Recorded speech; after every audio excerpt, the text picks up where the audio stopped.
One of the most important questions ever asked may be found in Luke chapter 18, verse 8. In this passage, when speaking of his second coming, the Messiah asks, "When the Son of Man cometh, shall he find faith on the earth?"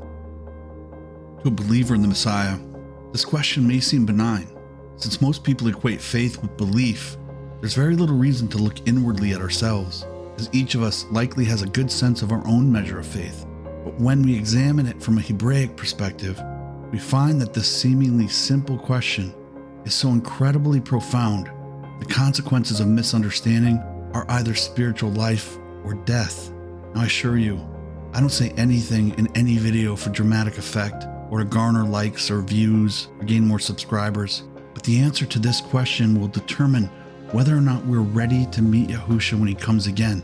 And I realize that this video, like nearly everything I teach, challenges the last 2,000 years of religious tradition and conventional wisdom. And I'm convinced that if you examine the numerous scriptures and passages I share in each teaching for yourself, and then approach the Father with humility and meekness, you'll find that I am telling you the truth. And it's not for my benefit. I ask for nothing from you beyond what I've already done myself. And that's simply to invest your time to listen to what I have to say, and then consider and test the information that I present. I'm not special in any way, but I have seen firsthand that Yahuwah is waking up men and women everywhere, and he's calling his people back to his way. If you watch my other videos, each one is connected by a common thread that leads from Babylon to where we are today. This is intentional, and the reason is because the doctrines that are derived from the Babylonian religions have been deceiving Yahuwah's people since the very beginning. And in my opinion, what I'm going to share with you over the next 20 minutes is so vitally important to understand. It is only outweighed in importance by the gospel of salvation through Yahushua HaMashiach.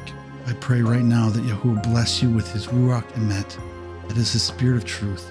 And please allow his word to minister to your heart. Allow it to open your mind to explore his word together, which will reveal to us the demonic doctrine of under grace, not law.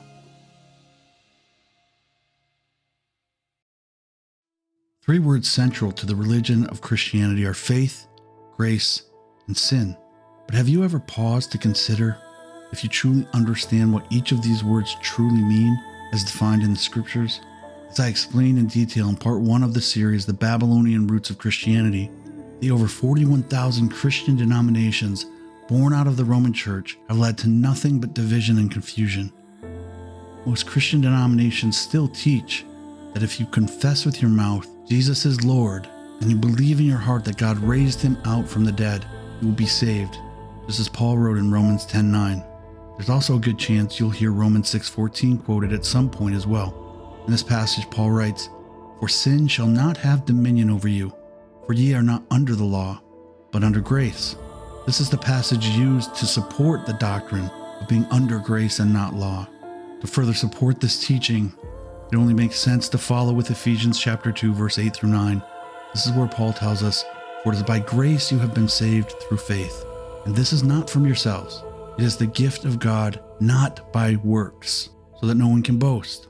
And to further emphasize the significance and importance of grace, which I am not debating, this version of the gospel defines grace as the unmerited favor of God through his Son, and as sinners we are undeserving of that grace.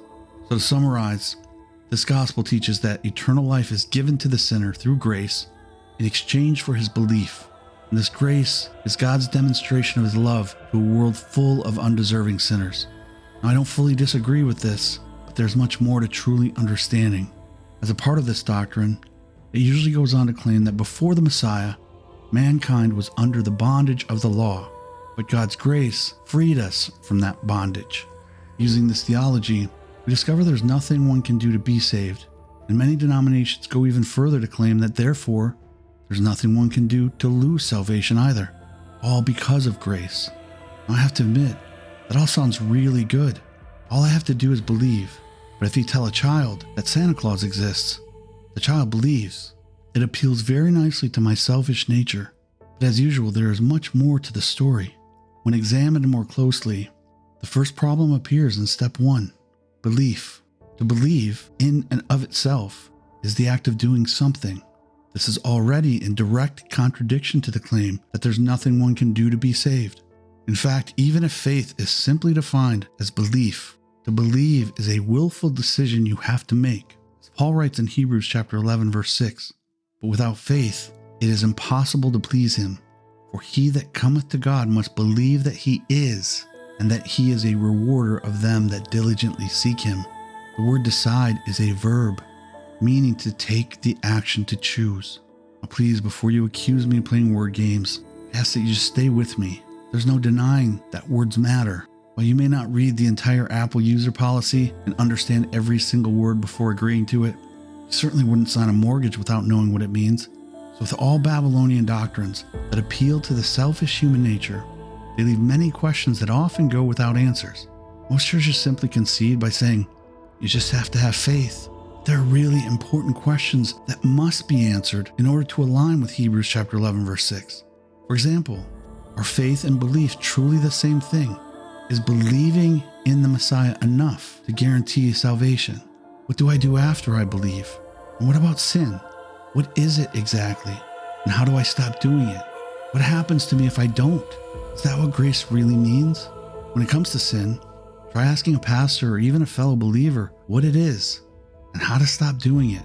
The answer will assuredly depend on the person's affiliated denomination or their own personal interpretations of the Bible.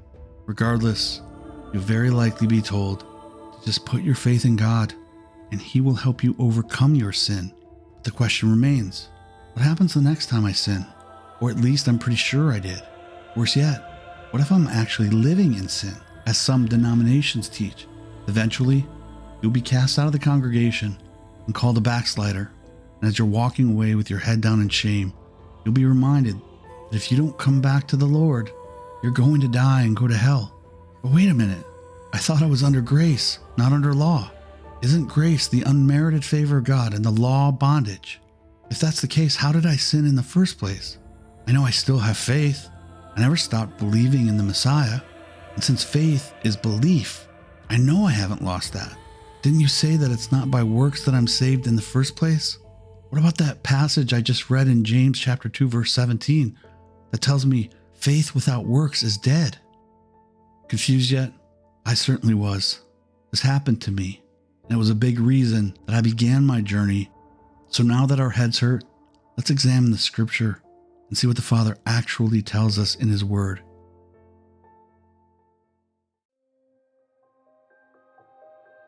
Let's start with grace. The Hebrew word translated as grace is chen. It's Strong's 2580. It's a two-letter parent root of two verbs. The first part is the Hebrew word chana. We can find an example of this being used in Genesis chapter 26, verse 17. From the King James it says, "And Isaac departed thence, and pitched his tent in the valley of Gerar, and dwelt there." The way the word is used here means to pitch a tent or to camp. The noun derived from this verb is machane, which is Strong's 4264. See, in ancient times, the Israelites followed very specific instructions that were given by Yahuwah when they set up their camps. The word is used in Exodus chapter 14, verse 20. This passage says, "And it came between the camp of the Egyptians and the camp of Israel, and it was a cloud and darkness to them, but it gave light by night to these, so that the one came not near the other all the night."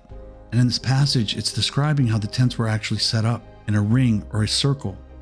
The tents on the outer side of the camp served as a wall. It separated the people of Yasharel from the dangers of the outside world. When we go even deeper and look at the word grace in ancient Hebrew pictographs, the letter chet is a picture of a wall, and the nun is a picture of a sprouting seed, which means to continue a lineage from generation to generation. So setting up tents in this way served as a wall of protection that continues from generation to generation. The second word derived from the parent root is chanan. It's the exact same spelling, but it adds the letter nun. This is Strong's 2603. In all English translations, this was translated as a word meaning to be gracious or have mercy. While these aren't incorrectly translated, they are also abstract. They don't allow us to see the precise and concrete meaning that all Hebrew words have. If we look to other passages where this word is used, we discover knowledge that's held in an incredible truth. In Psalm chapter 6, verse 2, the word is used regarding mercy and healing. In Psalms chapter 30, verse 10, it's used when asking for help from Elohim. And in Psalms 57:1, it's used as a refuge or protection. And finally, Psalms 86 verse 16, it refers to strength. So to summarize, the second verb, chanan, is used when defining mercy, healing, refuge, strength, and salvation. Now that we understand the words that are used to make up the Hebrew word for grace, we can go deeper into the meaning of the word itself. In Proverbs chapter 17 verse 8, it's translated as precious and something of beauty and value. In Proverbs chapter 11 verse 16, the word is used to define the grace or beauty of a woman as contrasted with the strength of a man. And in many other passages, the word is always equated to something of precious and graceful beauty. So while the common knowledge is to think of grace as that unmerited favor of God, when we consider its meaning from the original Hebrew perspective, we find that grace truly means a beautiful and precious place of protection given to us by Elohim. So rather than being under grace, believers in Yahusha are in grace.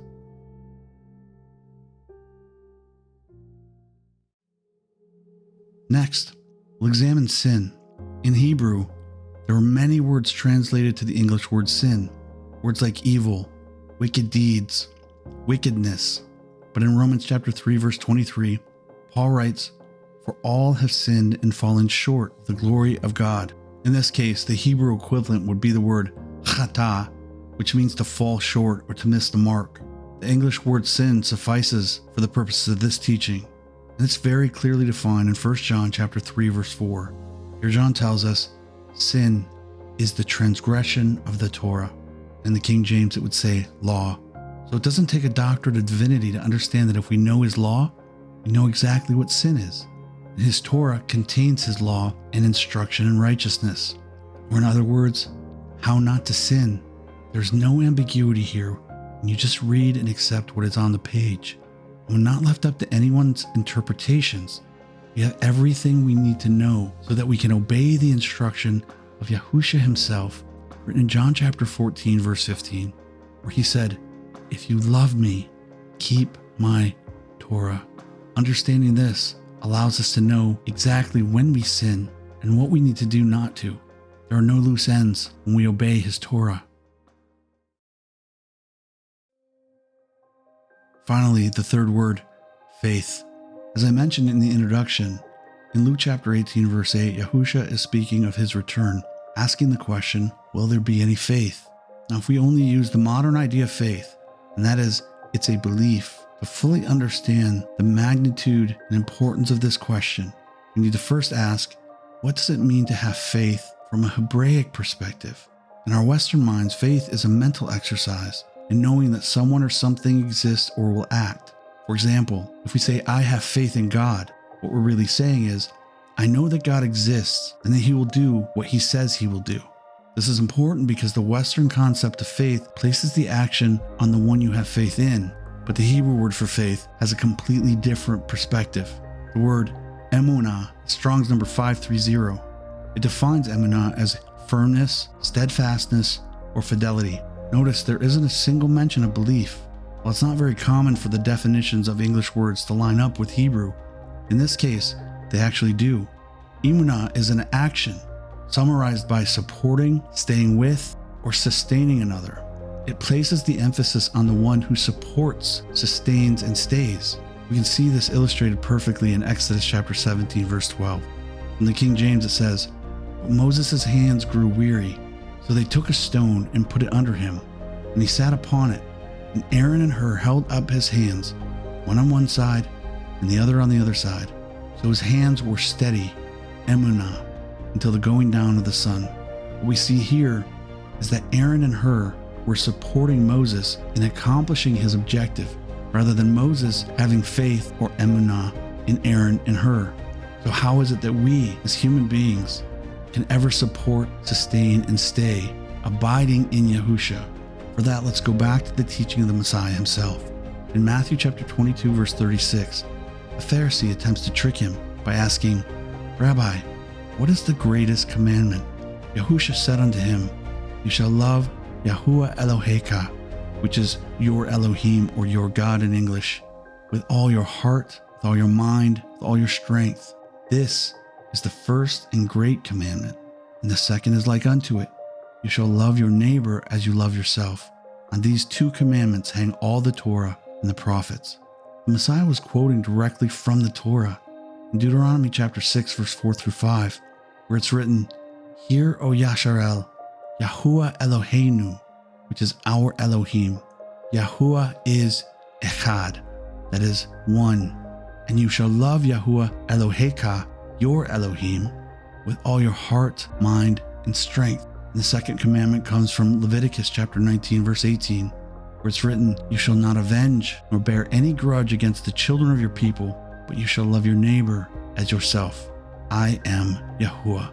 So to have emunah in Yahusha, we see that there are works required, but they are not ambiguous or difficult to understand. The works required to firmly and steadfastly love Yahusha by supporting his endeavors, sustaining and remaining in him from a Hebraic perspective are given in the Torah in those verses I just read from Deuteronomy. We are to believe with all our hearts that Yahusha is the Messiah. We are to choose to obey his law with our minds and then do the works he commands us to do with all our strength. As it's written in Habakkuk chapter 2, verse 4, Behold, he whose soul is not upright in him shall fail. The righteous shall live by his faith. Emunah. John summarizes all of this in 1 John chapter 5, verse 2 through 4, where he writes, For this is the love of Elohim, that we keep his commandments, and his commandments are not grievous. For whatsoever is born of Elohim overcomes the world, and this is the victory that overcomes the world, our faith, our emunah, to believe, to obey, and to do the works he commands us to do. It is true, and please don't misunderstand, our works cannot save us. For it's written, our works of righteousness are as filthy rags before Yahuwah. But because of grace, when we abide in the Messiah and we do the works he commands us to do, those works are made righteous by his righteousness. And our emunah is the evidence of our love for him. In James chapter 1, verse 21 through 25, James, who is the brother of Yahusha, reiterates this for us. Wherefore lay apart all filthiness and abundance of wickedness, and receive with meekness the engrafted word, which is able to save your souls. But be ye doers of the word, and not hearers only, deceiving your own selves. For if any be a hearer of the word, and not a doer, he is like unto a man beholding his natural face in a glass.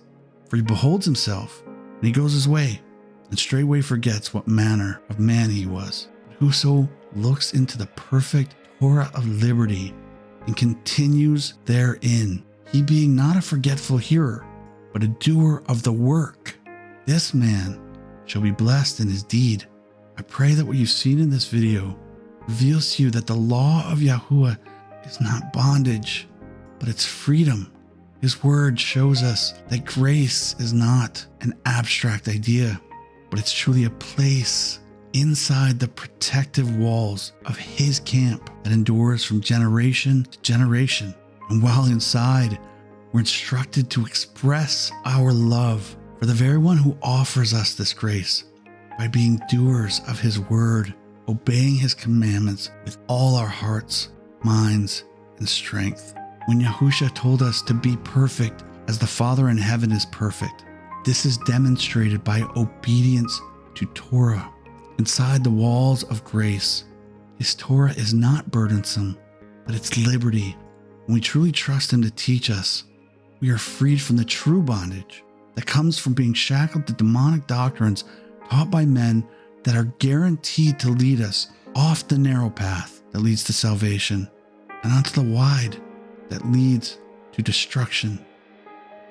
If you're watching this video and you don't know Yahusha, you have no relationship with him, please take time to watch the video that I've linked on the screen. It's also in the description box. It's called The God of the Bible.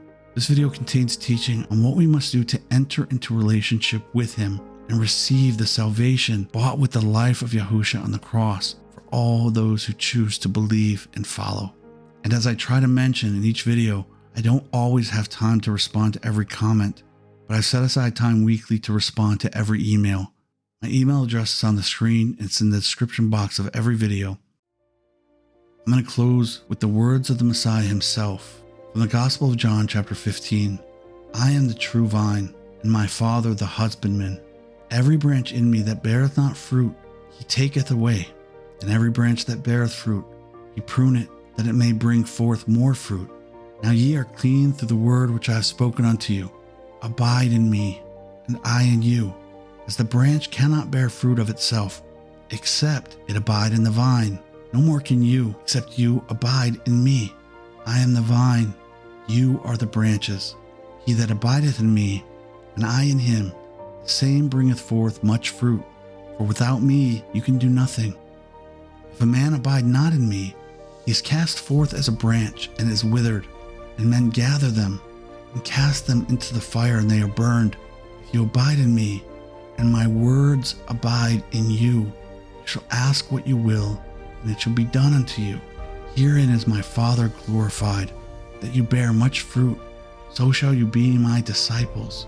As the Father has loved me, so have I loved you. Continue you in my love.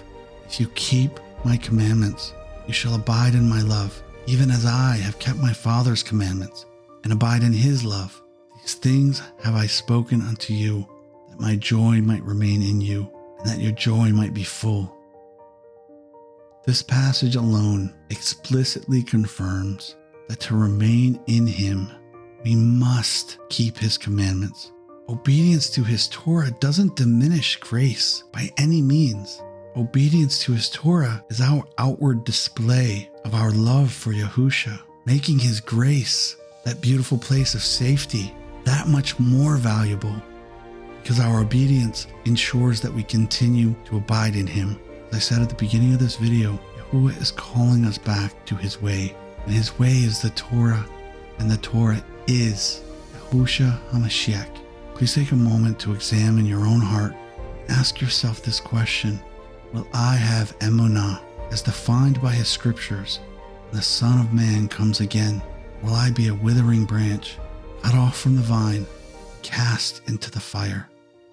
Till next time, I pray that you grow in knowledge and understanding, and that Yahuwah sends his Ruach HaKodesh to strengthen you to walk in the way of Yahushua HaMashiach. Shalom.